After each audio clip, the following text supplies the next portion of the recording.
कि आज तक आदिवासी पिछड़ क्यों गया, झारखंड राज्य मिलने के बाद मालिक क्यों नहीं बना, संताली भाषा 8 शेड्यूल होने के बावजूद राजभाषा क्यों नहीं बना। तो इसका कारण ये है, कोई आदिवासी गांव का आदिवासी एकजुट नहीं है।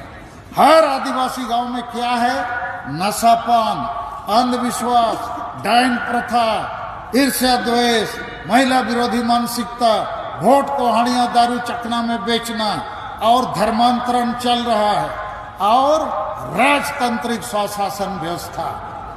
तो इन कारणों से आदिवासी खुद मर रहा है।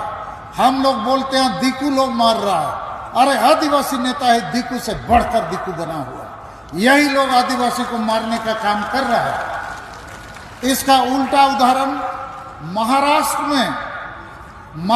में मराठी आरक्षण के लिए सब पार्टी का समर्थन है, तो झारखंड में सब पार्टी का, सब आदिवासी नेता का समर्थन सरना धर्म कोड के लिए क्यों नहीं है, कुर्मी का विरोध क्यों नहीं है।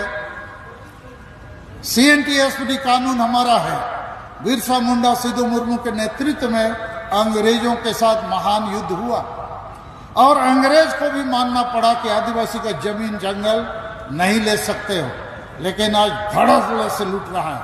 पूरा रांची आदिवासी का जमीन था,